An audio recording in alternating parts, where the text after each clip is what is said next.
You can see the shadow right there. And bearings are worn.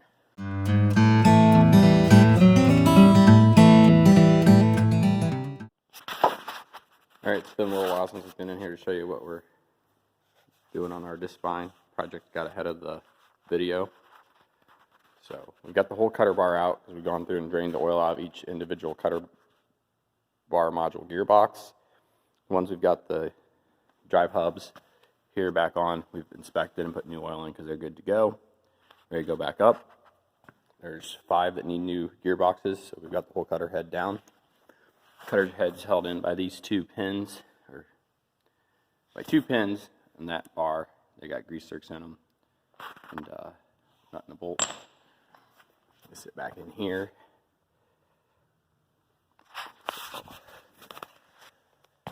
So this is a totally cut modular cutter bar on the New Holland and Case IH machine, which is the same, just different branding.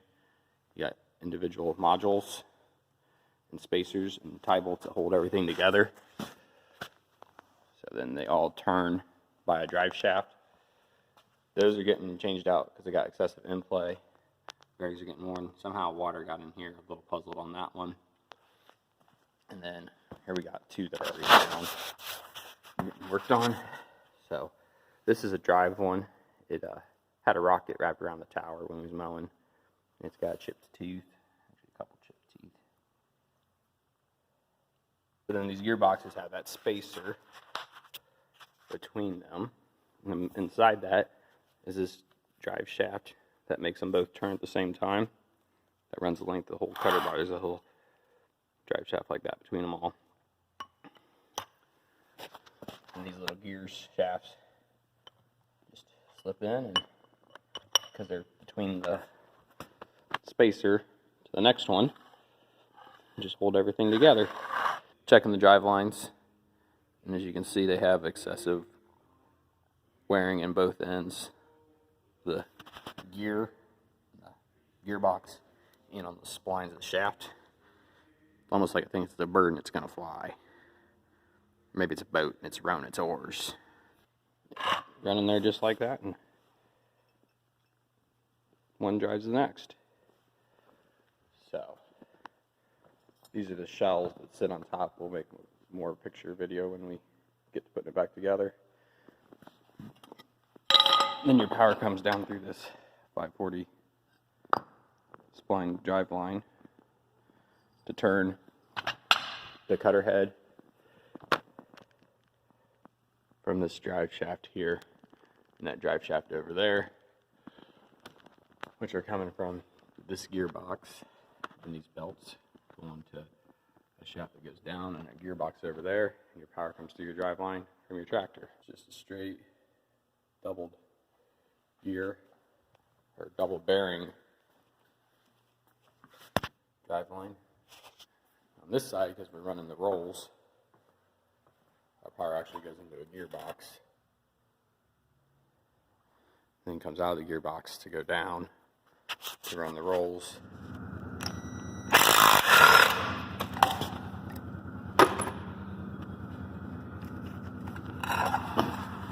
Moving the bottom skid plate from the gearbox module. Here's a skid plate. That's what runs on the ground on the bottom side.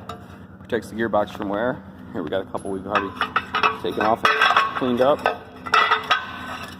Now we got a gearbox that's ready to go back to get exchanged for a reman as a core. Reman means it's remanufactured, and core means you give them your old one so they can use the housing to remanufacture it and make a new one for the next person to buy. Swap and trade, swap and trade. Skid plate that rides on the ground, protects the cutter bar. Goes up on the gearbox like that.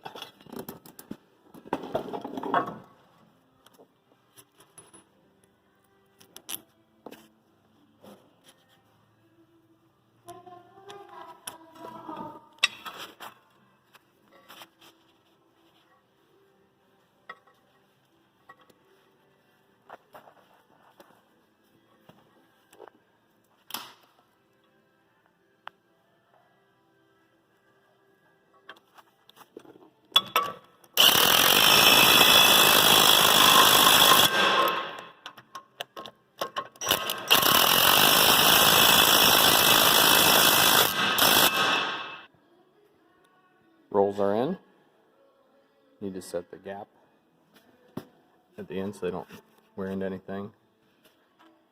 Lower them onto each other so they're set the proper distance off.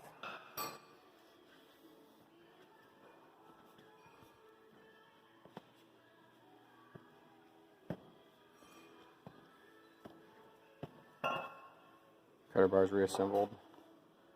Bottom skid shoes are all on individual gearboxes.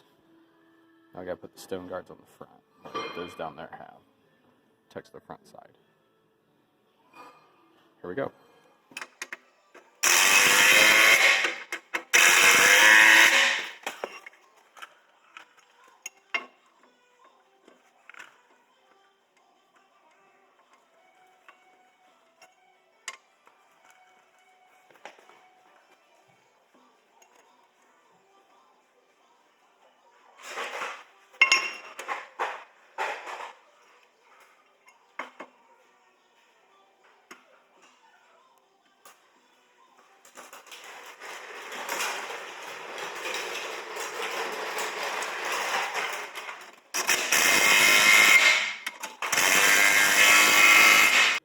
We've taken a smooth piece of rod and rolled 18 inches aluminum foil on the rod, slipped it off the rod,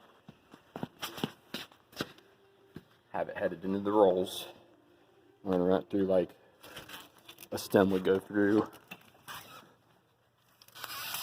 the rolls of alfalfa or grass.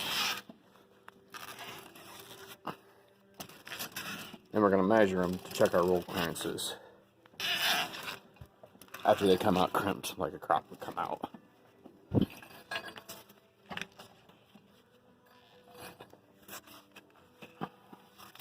So we don't get confused.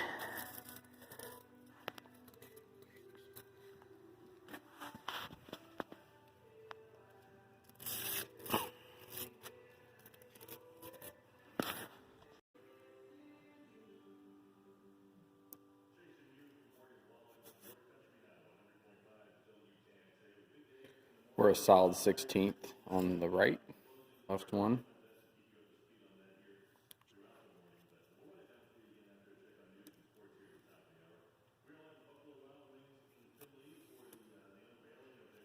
I had a solid 16th there. 1/16 is 0.625. So